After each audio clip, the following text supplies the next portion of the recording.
تأمرون بالمعروف وتنهون عن المنکر وتؤمنون باللہ۔ تمام قسم کی حمد و ثنا، کبریائی، بڑائی، پاکیزگی اللہ وحدہ لا شریک کے لیے ہے، اور تمام قسم کے درود و سلام امام الانبیاء امام الرسل جناب محمد رسول اللہ صلی اللہ علیہ وسلم کے لیے۔ کسی بھی انسان کی، کسی بھی شخص کی غلطی کو لے کر انسانوں کی تین قسمیں ہوتی ہیں۔ ایک شخص وہ ہوتا ہے جو کسی کی غلطی کو دیکھ کر اس کی اصلاح کی کوشش کرتا ہے، اور کوشش کرنے میں اس قدر حد سے آگے نکل جاتا ہے کہ اس کے جو آداب اور اوقات اور الفاظ ہوتے ہیں ان کو مد نظر نہیں رکھتا، اور جہاں وہ کسی کی غلطی کی اصلاح کر کے اسے قریب کرنا چاہ رہا ہوتا ہے تو اپنی اس روش سے اور اپنے اس طریقے سے اس انسان کو وہ دور کر دیتا ہے۔ دوسری قسم ان لوگوں کی ہوتی ہے جو یہ کہتے ہیں کہ جو جہاں لگا ہے سب ٹھیک ہے، میرا کسی سے کوئی واسطہ نہیں، یہ بھی ٹھیک ہے وہ بھی ٹھیک ہے، آپ جو کر رہے ہیں وہ بھی ٹھیک ہے، میں جو کر رہا ہوں وہ بھی ٹھیک ہے، سب درست ہے۔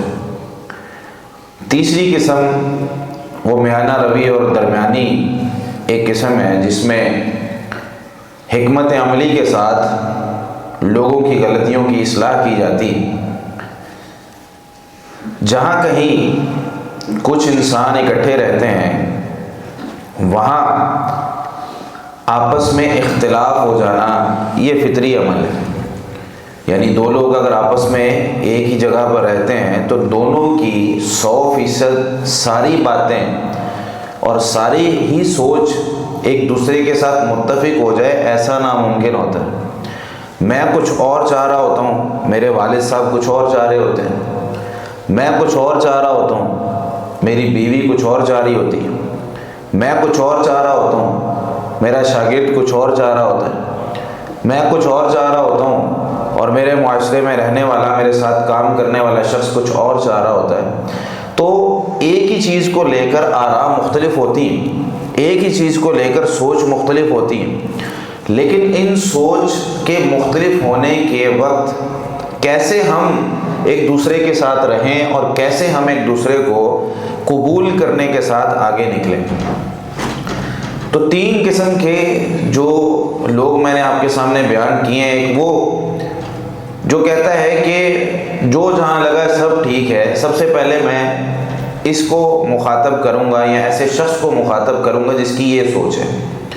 اس کے بعد میں بات کروں گا اس شخص کے حوالے سے جو ہر کسی کی غلطی کی اصلاح کرنا چاہتا ہے اور اس غلطی کی اصلاح کرتے ہوئے آداب کا خیال نہیں رکھتا اور اس کو اپنے سے بھی دور کر دیتا ہے۔ اگر وہ غلطی دینی ہے تو اس کو اسلام سے بھی دور کر دیتا ہے۔ اور تیسرے نمبر پر پھر میں وہ آداب اور طریقہ کار، اگر وقت بچا تو اس کی طرف بھی ہم جائیں گے کہ نبی مکرم صلی اللہ علیہ وسلم نے جب لوگوں کی اصلاح کی تو اس میں کون سے طریقے اپنائے اور اللہ تعالیٰ نے کون سے طریقوں کی طرف ہماری رہنمائی کی ہے، جو کہ ایک میانہ روی اور درمیانے درجے کے طریقے۔ تو سب سے پہلے وہ شخص جو کہتا ہے جو جہاں لگا ہے سب ٹھیک ہے، یہ فطرت کی بھی مخالفت کر رہا ہے، اور اللہ رب العالمین نے جو انسان کو قرآن دیا ہے، حدیث دی ہے اور جو علم دیا ہے، یہ اس کی بھی مخالفت کر رہا ہے۔ جب کبھی کوئی شخص ہمارے ساتھ رہ رہا ہوتا ہے نا، اور ایک کام میں کر رہا ہوں اور وہ اس کے برعکس کوئی کام کر رہا ہوتا ہے، تو میرے اندر سے ایک آواز آتی ہے کہ یار اس کو منع کرنا چاہیے، اس کو روکنا چاہیے۔ تو اگر تو میں اس کو روک دیتا ہوں تو ٹھیک، اگر میں نہیں روکتا تو اس کا مطلب یہ ہے کہ یا تو میں خود غرض بن چکا ہوں، یا مجھے کوئی ایسا لالچ ہے کہ جو ظاہری طور پر نظر نہیں آ رہا۔ مثال کے طور پر ایک بڑا شخص ہے، غلطی کرتا ہے اور میں اس کی غلطی کی اصلاح نہیں کرتا، یا تو مجھے اس سے کوئی لالچ ہے کہ یہ کہیں مجھے نوکری سے نہ نکال دے، یا میری پروموشن نہ رک جائے، یا جو ہے یہ ناراض نہ ہو جائے، یا کوئی اس طرح کے معاملات، تو میں کئی ایک وجوہات کی بنا پر کہنا چھوڑ دیتا ہوں۔ اور ایک وقت اس طرح کا آتا ہے کہ میں جب اس کو کہنا چھوڑ دیتا ہوں تو میرا دل سخت ہو جاتا ہے، اور پھر مجھے کوئی غلطی نہیں لگ رہی ہوتی، اور ساری چیزیں صحیح لگ رہی ہوتی ہیں۔ کیوں؟ کیونکہ میں نے ابتدا میں اس میں آسانی اور سہولت والا معاملہ کیا، اور پھر میں چلتا چلتا ایک وقت اس طرح کا آ گیا کہ سب ٹھیک ہے یار، جو جہاں لگا ہے ٹھیک ہے، میرا اس سے کوئی معاملہ نہیں۔ اب نبی مکرم صلی اللہ علیہ وسلم، بلکہ اس سے پہلے اگر ہم ایک لفظ استعمال ہوتا ہے نصیحت، خیر خواہی کرنا، یہ امام راغب اصفہانی رحمۃ اللہ علیہ اس کی تعریف کرتے ہیں، کہتے ہیں کہ اگر کسی شخص کو غلطی کرتے ہوئے دیکھو نا، تو تمہارا ہر قول اور ہر فعل، تمہاری ہر بات اور ہر تمہارا کام جو اس کو اس کی غلطی سے روک دے، اس کو نصیحت اور خیر خواہی کہتے ہیں۔ اور یہ نصیحت اور خیر خواہی ضروری کیوں ہے؟ صحیح بخاری میں 57 نمبر اور صحیح مسلم میں 56 نمبر روایت ہے۔ سیدنا جریر بن عبداللہ رضی اللہ تعالیٰ عنہ نبی مکرم صلی اللہ علیہ وسلم سے روایت کرتے ہوئے فرماتے ہیں، بایعت رسول اللہ صلی اللہ علیہ وسلم علی اقام الصلاۃ و ایتاء الزکاۃ والنصح لکل مسلم۔ میں نے نبی مکرم صلی اللہ علیہ وسلم کے ساتھ بیعت کی، وعدہ لیا آپ صلی اللہ علیہ وسلم نے مجھ سے، جب میں اسلام لایا تو آپ صلی اللہ علیہ وسلم نے مجھ سے وعدہ لیا 3 کام ضرور کرنے، علی اقام الصلاۃ، نماز قائم کرنی ہے،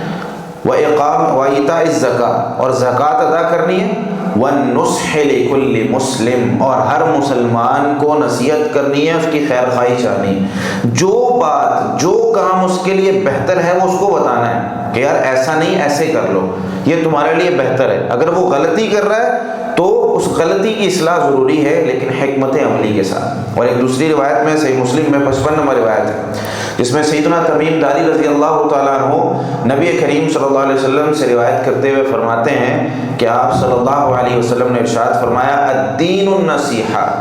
دین نصیحت ہے، دین خیر خواہی ہے۔ یہاں آپ صلی اللہ علیہ وسلم نے پورے کے پورے دین کو، دین میں نماز بھی ہے، دین میں روزہ بھی ہے، حج بھی ہے، زکوٰۃ بھی ہے، لین دین بھی ہے، شادی بیاہ کے معاملے بھی ہیں، ہر معاملے میں دین نصیحت ہے۔ صحابہ کرام نے پوچھا، لمن یا رسول اللہ، کس کے لیے دین نصیحت ہے، خیر خواہی کرنی کس کی ہے؟ تو نبی مکرم صلی اللہ علیہ وسلم ارشاد فرمانے لگے، للہ ولکتابہ ولرسولہ ولأئمۃ المسلمین وعامتہم، دین خیر خواہی ہے اللہ کے لیے، دین خیر خواہی ہے اس کے کتاب کے لیے، دین خیر خواہی ہے اس کے رسول کے لیے، دین خیر خواہی ہے مسلمانوں کے عمراء اور ائمہ کے لیے، اور دین خیر خواہی ہے عام مسلمانوں کے لیے، یعنی ہر ایک شخص اور ہر ایک ذات کو نبی مکرم صلی اللہ علیہ وسلم نے اس میں شامل کر دیا کہ جس کی غلطی دیکھنی ہے اس کو سمجھانا ہے۔ اللہ کے لیے دین خیر خواہی کا مطلب کیا ہے؟ کہ جو اللہ نے دیا ہے ہمیں اس پر اچھے طریقے سے عمل کیا جائے، اللہ کی ساری باتوں کو مانا جائے۔ رسول کے لیے خیر خواہی کیسے ہے؟ ان کے ساتھ اچھا سلوک ہم کیسے کر سکتے ہیں؟ ان کی تعلیمات پر عمل کر کے، اسی طریقے سے ان کی کتابوں پر عمل کر کے، جو کتابوں میں معلومات موجود ہیں ان پر عمل کر کے۔ اور ائمہ مسلمین، مسلمانوں کے ائمہ اور حکمران کے لیے دین خیر خواہی کیسے؟ جب کوئی بڑا غلطی کر رہا ہو اور چھوٹے کو لگ رہا ہے کہ میرے امام صاحب غلطی کر رہے ہیں، امیر صاحب غلطی کر رہے ہیں، وقت کا حکمران غلطی کر رہا ہے، تو اس کو حکمت عملی کے ساتھ سمجھایا جائے اور ان کو نصیحت کی جائے اور ان کی خیر خواہی کے لیے دعائیں کی جائیں۔ اور عام مسلمان جب غلطی کر رہے ہوں انہیں بھی سمجھایا جائے کہ بھائی صاحب آپ جو کام کر رہے ہیں یہ درست نہیں ہے، لیکن سمجھانا کیسے ہے وہ آگے انشاءاللہ میں بیان کرتا ہوں۔ سنن ابو داؤد میں 4918 نمبر روایت حسن درجے کی ہے۔ سیدنا ابو ہریرہ رضی اللہ تعالیٰ عنہ ارشاد فرماتے ہیں، نبی مکرم صلی اللہ علیہ وسلم نے ارشاد فرمایا، المؤمن مرآۃ المؤمن، ایک مومن دوسرے مومن کا آئینہ ہوتا ہے۔ آئینہ کیا کرتا ہے؟ شیشہ جو ہم دیکھتے ہیں وہ کیا کرتا ہے؟ وہ ہمارے عیب ہمیں بتاتا ہے، ہمارے چہرے پر جو عیب ہوتے ہیں وہ بالکل خاموشی سے اس کی طرف ہماری رہنمائی کر دیتا ہے۔ کبھی بھی شیشہ چیختا ہوا چلاتا ہوا معاشرے میں جا کر شور نہیں کرتا کہ بھائی صاحب یہ جو بندہ ہے اس کے چہرے پر کوئی گندگی لگی ہوئی، یہ جو بندہ ہے اس کے چہرے پر فلاں جگہ ایک ایسی چیز ہے جو اس کے چہرے کی خوبصورتی کو ختم کر رہی ہے، یہ مسلمان کا، مومن کا ایک دوسرے مسلمان اور مومن کے ساتھ طریقہ ہوتا ہے کہ اس کی غلطی کو دیکھے،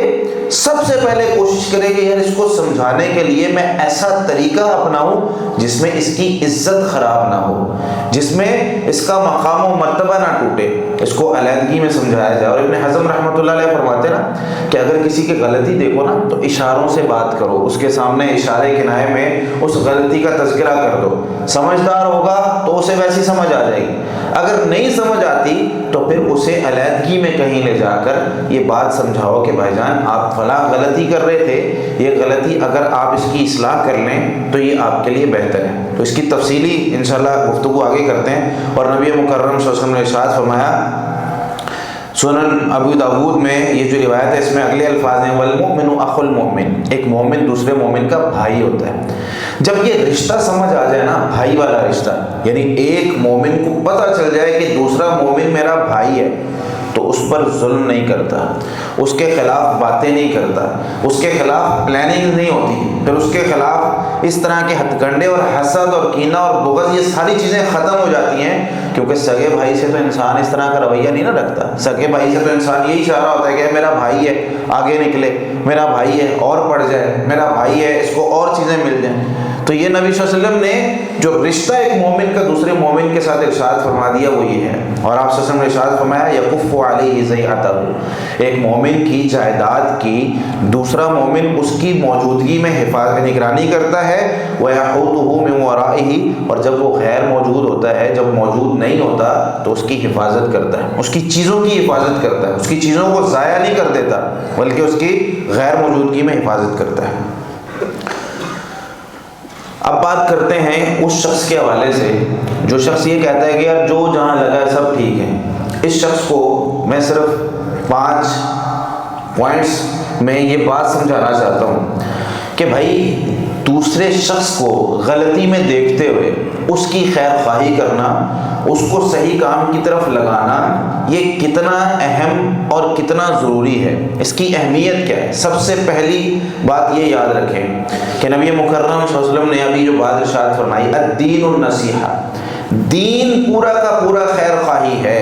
اگر کسی کی اصلاح نہیں کرنی تو بندہ دین کے کئی کام چھوڑ رہا ہوتا ہے۔ دوسرے نمبر پر کہ اللہ رب العالمین نے جتنے بھی انبیاء اس دنیا میں بھیجے ہیں سب کا یہ کام تھا کہ لوگوں کی غلطیوں کو دیکھ کر وہ لوگوں کی اصلاح کرتے تھے۔ مثال کے طور پر نوح علیہ السلام کا تذکرہ کرتے ہوئے سورہ اعراف کی آیت نمبر 62 میں اللہ رب العالمین نے یہ بات ارشاد فرمائی، وہ فرماتے ہیں، ابلغکم رسالات ربی، میں تمہیں اپنے رب کے پیغام پہنچاتا ہوں، وانصح لکم، اور تمہاری خیر خواہی کے لیے آیا ہوں، واعلم من اللہ ما لا تعلمون، اور میں اللہ کی طرف سے وہ دلائل رکھتا ہوں، وہ معلومات ہے مجھے جو تمہیں علم نہیں ہے، اللہ نے مجھے وہ باتیں بتائی ہوئی ہیں، تو میرا کام تمہاری خیر خواہی کرنا ہے، غلطیاں کرو گے تمہاری اصلاح کرنا میرا کام ہے۔ ہود علیہ السلام کے بارے میں فرمایا سورہ اعراف کی آیت 68 میں، ابلغکم رسالات ربی، میں تمہیں اپنے رب کے پیغامات پہنچاتا ہوں، وانا لکم ناصح امین، اور میں تمہیں ایک امانت دار نصیحت کرنے والا ہوں، بالکل امانت داری کے ساتھ تمہیں جو باتیں میں پہنچا رہا ہوں اس میں کوئی بھی گڑبڑ نہیں۔ اسی طریقے سے صالح علیہ السلام کا ذکر کرتے ہوئے فرمایا آیت 79 میں، سورہ اعراف کی ہی ہے، یا قومی، اے میری قوم، لقد ابلغتکم رسالۃ ربی، میں نے تمہیں اپنے رب کا پیغام پہنچایا ہے، ونصحت لکم، اور تمہاری خیر خواہی کی ہے۔ اسی طریقے سے شعیب علیہ السلام کے بارے میں فرمایا سورہ اعراف کی آیت نمبر 93 میں، لقد ابلغتکم رسالات ربی ونصحت لکم، کہ میں نے تمہیں اپنے رب کے پیغامات پہنچا دیے اور تمہاری نصیحت اور خیر خواہی کرنا چاہتا ہوں۔ تو میرے بھائی یہ ہمیشہ سے انبیاء کا طریقہ رہا ہے، نبی مکرم صلی اللہ علیہ وسلم بھی اسی لیے آئے، اور یہی کام جو ہے وہ نبی مکرم صلی اللہ علیہ وسلم نے پھر صحابہ اکرام کو سکھایا۔ اور جس طرح کہ ابھی صحیح بخاری اور صحیح مسلم کی حدیث گزری ہے جس میں نبی مکرم صلی اللہ علیہ وسلم جریر بن عبداللہ رضی اللہ تعالیٰ عنہ سے بیعت لے رہے ہیں، مسلمان ہونے کے وقت ان سے وعدہ لے رہے ہیں کہ بھائی آپ نے جب بھی کسی مسلمان کی غلطی دیکھنی ہے اس کی خیر خواہی چاہنی، اس کو اس غلطی سے ہٹا کے صحیح سمت کی طرف لگانا، یہ آپ کا کام ہے۔ اسی طریقے سے چوتھی جو اس کی اہمیت پر دلیل ہے اور دلالت کرنے والی چیز ہے وہ یہ کہ اللہ رب العالمین نے سورہ آل عمران کی آیت 110 میں جو میں نے شروع میں تلاوت کی، اللہ تعالیٰ نے فرمایا کنتم خیر امت، تم امت محمدیہ جو ہو نا یہ بہترین امت ہو، سب سے بہترین امت تم ہو۔ وجہ کیا ہے؟ تأمرون بالمعروف وتنہون عن المنکر، تم نیکی کا حکم دیتے ہو اور برائی سے روکتے ہو، وتؤمنون باللہ، اور تم اللہ پر ایمان لاتے ہو۔ یہ تمہارا کام ہے۔ اگر کسی کی غلطی کو دیکھ کر ہم کہیں کہ یار ٹھیک ہے جو جہاں لگا ہے ٹھیک لگا ہے، تو بہترین امت تو نہ رہے ہم۔ پھر ہم نے جو اپنا کام تھا، جو ہم پر فرض تھا اور ضروری تھا، اور جس کی وجہ سے میں سب سے بہترین امت بن رہا تھا، جس کی وجہ سے میں انسانیت میں سب سے اچھا بن رہا تھا، وہ کام ہی میں نے چھوڑ دیا۔ اب میں کہہ رہا ہوں کہ بھائی ٹھیک ہے جو جہاں لگا ہے سب ٹھیک ہے، میں اس کو نہیں کہتا بھائی پھر تو بہترین امت سے نکل کے میں پھر دوسری کسی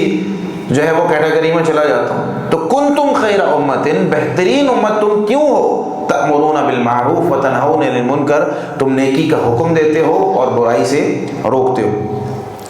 سیدنا عمر بن خطاب رضی اللہ تعالیٰ عنہ کا ایک قول رسالۃ المسترشدین میں موجود ہے، صفحہ نمبر 71 پر، فرماتے ہیں لا خیر فی قوم لیسوا بناصحین، اس قوم میں، ان لوگوں میں کوئی خیر اور بھلائی نہیں ہوتی جو لوگوں کو غلطیاں دیکھ کر ان کی اصلاح کرنے کی کوشش نہیں کرتے۔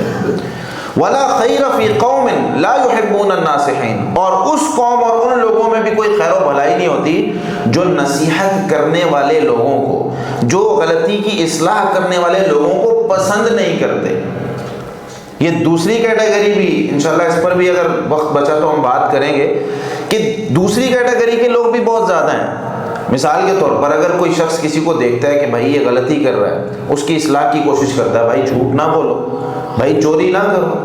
بھائی آپ نے یہاں پر غلط نماز پڑھی ہے، آپ نے یہاں پر اس کا حق کھایا ہے، اس کو بتایا جب جاتا ہے تو وہ آگے سے کیا کہتا ہے؟ نبی مکرم صلی اللہ علیہ وسلم نے ارشاد فرمایا، سلسلہ صحیحہ کے اندر روایت موجود ہے، آپ صلی اللہ علیہ وسلم ارشاد فرماتے ہیں اللہ تعالیٰ کو سب سے زیادہ غصہ اس بندے پر آتا ہے، سب سے زیادہ اللہ تعالیٰ غضبناک اس بندے پر ہوتے ہیں جس بندے کو کہا جائے غلط کام چھوڑ دو اور یہ ساتھ کہا جائے اتق اللہ، اللہ سے ڈر جا، وہ آگے سے کیا کہتا ہے؟ علیک بنفسک، اور جا اپنا کام کر۔ سب سے زیادہ اللہ تعالیٰ کو غصہ اس بندے پر آتا ہے جس کو کہا جائے بھائی اللہ سے ڈر جا، اور یہ کہتا ہے جا اپنا کام کر۔ اللہ کہتا ہے میرے نام پر اس کو ڈرایا گیا، میرے نام پر اس کو کہا گیا کہ یہ کام چھوڑ دے، اور اس نے کام نہیں چھوڑا۔ تو میرے بھائی ایسا شخص جو لوگوں کی خیر خواہی کرنا نہیں چاہتا اور کہتا ہے جو جہاں لگا ہے سب ٹھیک ہے، ایسے لوگوں کے بارے میں اللہ رب العالمین نے فرما دیا یہ بہترین لوگ نہیں ہیں۔ سیدنا عمر بن خطاب رضی اللہ تعالیٰ عنہ نے بھی یہ بات کر دی۔ اور پانچویں اس کی اہمیت پر دلیل اور دلالت کرنے والی جو بات ہے وہ یہ ہے کہ حارث المحاسبی رحمۃ اللہ علیہ فرماتے ہیں اعلم ان من نصحک فقد احبک، یہ بات جان لو کہ جو آپ کو آپ کی غلطی کی اصلاح کرنے کی کوشش کر رہا ہے نا، وہ آپ سے محبت کرتا ہے، وہ اصل میں آپ کا محبوب ہے اور آپ سے محبت کرتا ہے۔ وہ یہ چاہتا ہے کہ جہاں میں جنت میں جا رہا ہوں میرا یہ بھائی بھی جنت میں جائے۔ یہ کیوں غلطی کر کے دور ہو رہا ہے اللہ سے،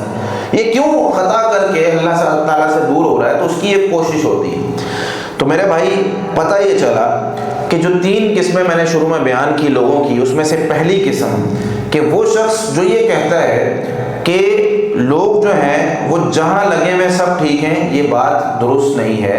بلکہ ہمارا یہ کام ہے، امت محمدیہ میں ہر مسلمان کا یہ کام ہے کہ جہاں کہیں وہ غلطی دیکھے تو وہ اس کی اصلاح کی کوشش کرے۔ اور ایک حدیث جو صحیح مسلم ہے، نبی مکرم صلی اللہ علیہ وسلم نے ارشاد فرمایا من رأى منکم منکرا فلیغیروا بیدہ، جو تم میں سے کوئی برائی ہوتے ہوئے دیکھ رہا ہو نا،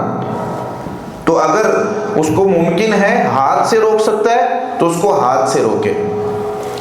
فَإِن لَمْ تَسْتَطِعْ فَبِلِسَانِهِ،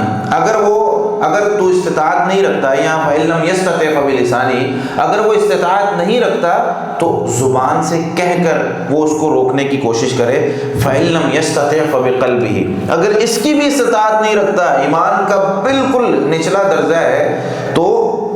کم از کم اس کو دل میں تو برا جانے، کم از کم یہ تو خیال کرے یار یہ برائی ہے، میں نہیں اس سے روک سکتا تو کوئی دوسرا روک دے گا، میں کسی دوسرے کو کہتا ہوں یہ میری بات نہیں مانتا، چلو اس کے والدین کے ذریعے اس کو سمجھا دیا جائے، اس کے اساتذہ کے ذریعے اس کو سمجھا دیا جائے، کسی اور کی بات یہ مان لیتا ہوگا، کسی نہ کسی طریقے سے دل میں تو اس کے بارے میں، اس برائی کے بارے میں کوئی کھٹکا ہونا چاہیے۔ اگر دل میں بھی نہیں ہے نا، یہ جو دل میں برائی کا کھٹکا ہوتا ہے نا، اس کے بارے میں آپ صلی اللہ علیہ وسلم نے ارشاد فرمایا وَذَلِكَ أَضْعَفُ الْإِيمَانِ، اور یہ ایمان کا سب سے کمزور ترین درجہ ہے، سب سے کمزور ترین درجہ۔ اور اگر سوچیں کہ دل سے بھی برائی کا ڈر ختم ہو گیا، دل سے بھی نکل گیا کہ بھائی یہ جو برائی ہے ہی، اب یہ جو کام ہو رہا بھائی یہ تو سب کر رہے ہیں، یہ تو اب برائی رہی نہیں ہے۔ جیسے ایک دفعہ گرمیوں میں ہم کچھ دوست تھے، نہانے چلے گئے سوئمنگ پول میں، وہاں لکھا ہوا تھا انہوں نے نشہ آور کوئی چیز نہ اندر لانی ہے نہ استعمال کرنی، لیکن پھر بھی کچھ لڑکے بیٹھ کے وہاں پہ کوئی نشے کی چیزیں استعمال کر رہے تھے۔ تو وہاں پہ میں نے ایک دوست کو جو کہ بالکل کنارے کے قریب تھا، میں نے اس سے کہا، میں نے کہا یار گارڈ کو کہو کہ یہ نا ان کو منع کریں، یہ کیا یہاں پہ کر رہے ہیں، آپ نے لکھ کے بھی لگایا ہوا۔ وہ گارڈ اس کے قریب تھا، اس نے اسے بلایا گارڈ کو، تو یہ بات کہی کہ بھائی یہ اس کو سمجھائے ان کو یہ کیا کر رہے ہیں۔ وہ گارڈ نے ان کی طرف دیکھا اور دیکھ کے کہتا جی یہ حرام تو نہیں ہے، یہ نشہ تو نہیں ہے، اور اگلے لفظ جو ہے وہ اتنے خطرناک تھے، وہ کہتا ہے یہ تو روزے میں بھی پی سکتے ہیں۔ تو یہ جو حالات ہیں نا ہمارے معاشرے کے کہ یار ٹھیک ہے برائی سے روکنا بھی نہیں ہے، اور ایک ہوتا ہے روکنا نہیں ہے، یہ جو مثال میں نے دی ہے یہ سمجھانے کے لیے دی ہے، ایک ہے روکنا نہیں ہے، یہ اب وہ والا درجہ ہے، یہاں پر روکنا نہیں ہے کہ بدلے ہم دلائل دے رہے ہوتے ہیں بھائی صاحب صحیح کر رہے ہیں۔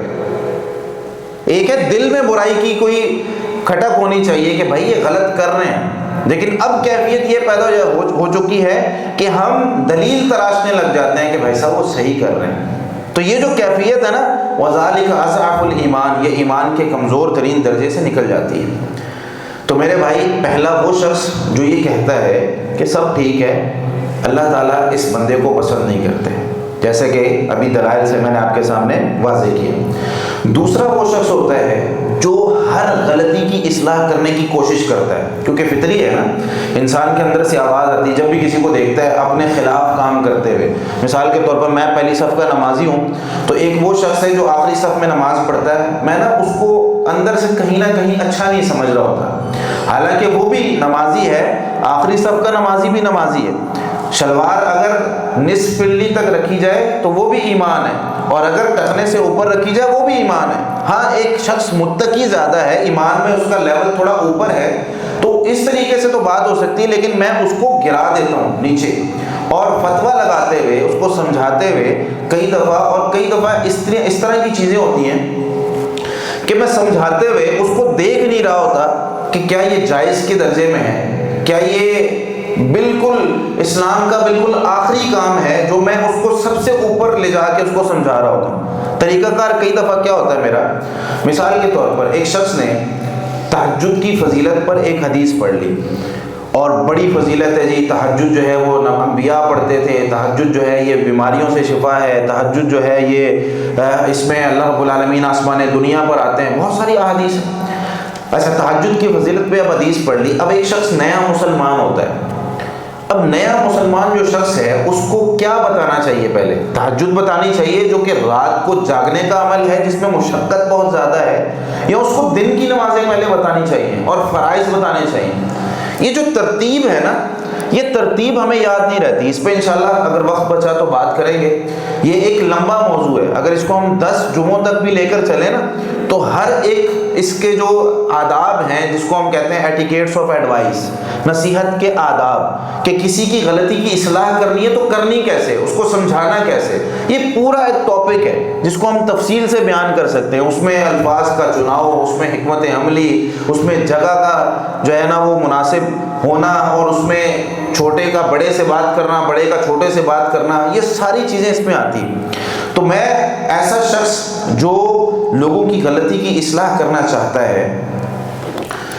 لیکن کئی دفعہ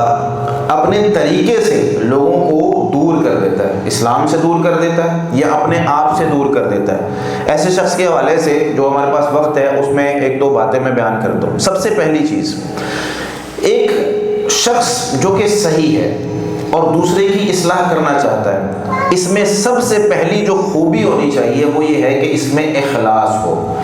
یہ کسی دنیاوی مقصد کے لیے کسی کی غلطی کی اصلاح نہ کرے، اس میں اخلاص ہونا چاہیے۔ یہ کسی کی غلطی کی اصلاح کر رہا ہے نا، تو یہ غلطی کی اصلاح صرف اللہ کے لیے کرے۔ اگر یہ کسی اور مقصد کے لیے کر رہا ہے نا، مثال کے طور پر اس کو پروموشن چاہیے، اس کو کرسی کی لالچ ہے، اس کو جو ہے وہ نوکری بچانی ہے، اس کو جو ہے وہ اس کے قریب ہونا ہے، اس کو اس کی محبت چاہیے، کچھ بھی اس کا سبب ہو سکتا ہے، یہ اگر اس وجہ سے کر رہا ہے نا، تو سمجھ لیں کہ اس کا ایک تو اجر بھی ضائع ہو رہا ہے، اور دوسرا اس کو اتنی تغودو کرنے کے بعد کئی دفعہ بندہ کسی کو سمجھانے جاتا ہے اور اگلا شخص جو ہے وہ دو چار باتیں بھی سنا دیتا ہے، وہ کہتا ہے بھائی جا اپنا کام کر، تو یہ جو تکلیفیں اس کو آ رہی ہیں اس پر اس کو اجر بھی نہیں ملے گا، کیونکہ اس کا مقصد ہی اور ہے۔ یہ مقصد اس کا کیا ہے؟ لوگوں کی اصلاح کرنا، کس لیے؟ اس کی کسی خاص چیز کو حاصل کرنے کے لیے۔ تو اخلاص ہونا بہت ضروری ہے۔ اللہ رب العالمین فرماتے ہیں سورہ بینہ کی آیت نمبر 5 میں، وَمَا أُمِرُوا إِلَّا لِيَعْبُدُوا اللَّهَ مُخْلِصِينَ لَهُ الدِّينَ۔